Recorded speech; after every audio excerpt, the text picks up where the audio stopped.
Hi, I'm Brandon Dawson, and welcome to our video for success. The purpose of this video is to create a documentary for each and every one of you to see and hear from people that might work in your clinic. Front office staff, back office staff, marketing managers, practitioners, and owners themselves. See, in order for a business to become great, it needs a team that's focused on that objective. It takes vision, commitment, and execution to build an organization. The vision is the purpose. It's the why everyone does what they do. The commitment is what everybody gets out of the experience. What's in it for them personally and what's in it for you collectively. The execution is the thing that everyone needs to do every day, the very best that they can do in order to drive the organization to the vision. See, you can't build a successful organization deep or wide if you don't have all three of those words: vision, commitment, and execution. And you can't pretend to have them. You really have to have them. You have to live by those three words. You have to include everybody in your organization into those three words. Everyone needs purpose. And as the business owner, it's your responsibility to create the purpose. It's equally your responsibility as the leader of the organization to create the strategy, to create the infrastructure, to create the relationships that will drive each and every functional work group to that purpose. That's why Audigy's built this huge infrastructure of services to deliver back to you, to have you pull them down and incorporate them into your business and through your people to drive your company to success.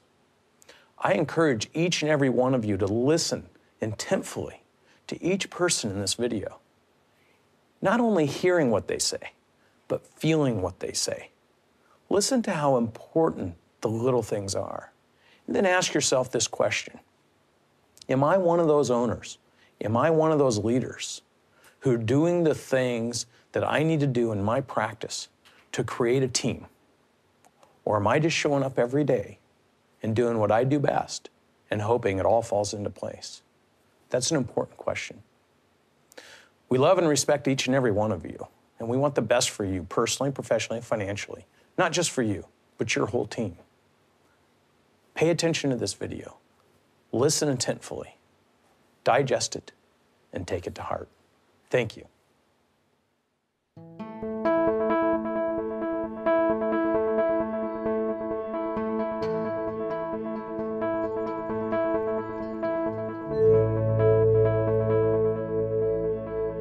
I started with a computer that somebody from my daughter's gymnastic class gave me, cleared everything off of it, had a tax return of about $1,000, and that's what I started with absolutely nothing.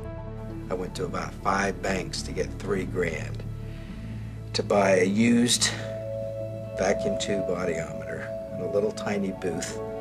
I found actually a closet. Some friends of mine were opening an optometry office, actually. And they said, oh, we have this room in the back. If you want to come and use it, you know, you're more than welcome to have it. So I drove down to Walmart and bought a ficus tree and put it in the office and opened the door. And away I went, yeah.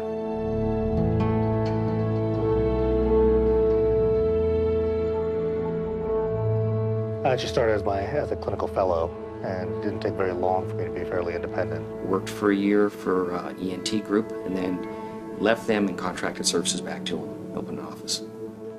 When I started it, I contacted vendors, set up a little lab. I just did a few things and just started swimming. I jumped in and started swimming, and there wasn't a plan, there wasn't much going on up there, so. I had no strategy. It was just go to work and hope that patients came in the door. The planning was getting the office open, and from there on, there wasn't a plan. I didn't have a business plan. I didn't have long-range goals. I didn't even have short-term goals. It was just pretty much day to day.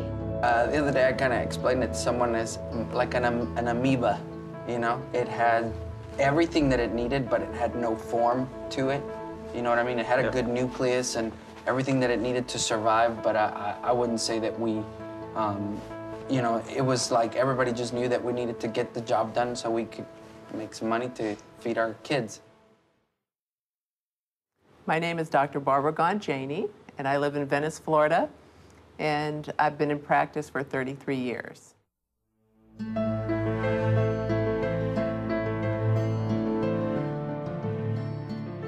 I was searching. I was sort of feeling like a hamster on a treadmill, going around and round, and not a lot of direction.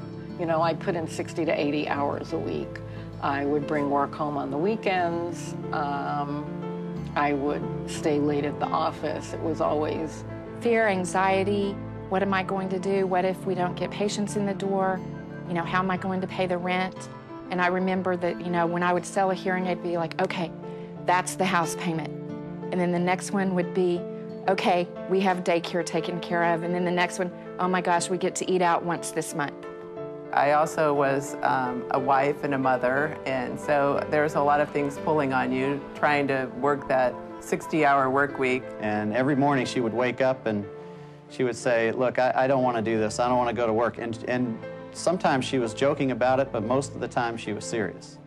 He was in a struggle. He was stressed out a lot. You know, he was tired a lot.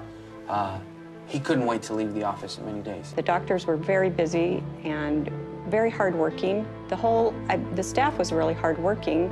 I think we just needed to know how to work smarter. I don't know that we could have worked a lot harder, but we need to know how to work smarter. I'm Mike Robinson. I've been in practice for 32 years in Southern California as Pacific Hearing Services. One of the ENTs walked in one day and said, yeah, I'm moving to Virginia next month. The other ENT said, well, I'm not sticking around. And the other two guys said, well, we're retiring. They just left the scene. And all of a sudden, my practice came to a halt. It was like, uh-oh, my business model has a really major flaw. Your heart just sinks, and you just go, what am I going to do? And so I spent a little time soul searching. What am I going to do? Do I want to continue with this? Maybe I can just go get a job. It was tough. But I didn't want to quit. So I had to go back and kind of rethink things. And I came up with the idea of being, instead of a medically based audiology practice, I became a community-based audiology practice. More diversification, because during those times, that year and a half, I was putting a lot of money back into the practice to keep it going. I wasn't taking any out, I was raiding my savings. But then we had one other little, I just call it a little hiccup now, but one of my family members became very ill, and it required us to spend about 3 years in the hospital.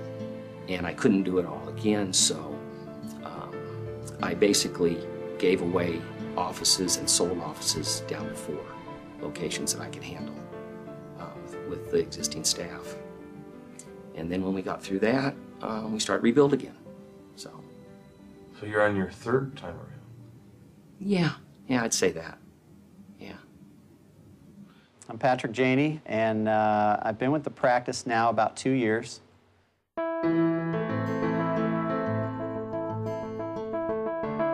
We were kind of grasping at straws at that point. I'm wondering if I'm going to have to go sell used cars or do something different. I didn't know. Really, at one point, I was wondering if it was gonna actually survive. We were working too much in our business, but not on our business, and we didn't own our business. The business owned us. I just would do what I had to do and get up and try harder and try to make contacts and talk with people that had already been where I was. Couldn't find anybody that really knew what I was going through, because not very many people have started practices on their own. I don't think I ever really felt that it was a business until recently, until the last year. I was probably still in survival mode that whole time. I'm Michelle Gillentine. I'm a doctor of audiology. I have a practice in Allen, Texas.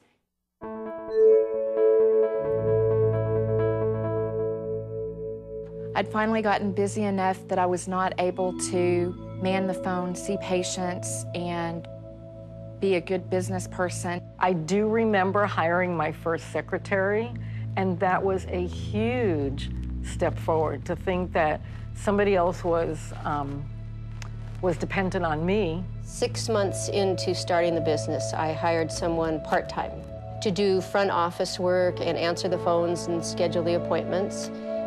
It was very much an informal setting, and I didn't know how to manage people, and I was terrified to have employees. First of all, I didn't know how to interview them, and then if they did accept the position, I didn't know how to manage them, I didn't know how to lead them, I didn't know what to do with them.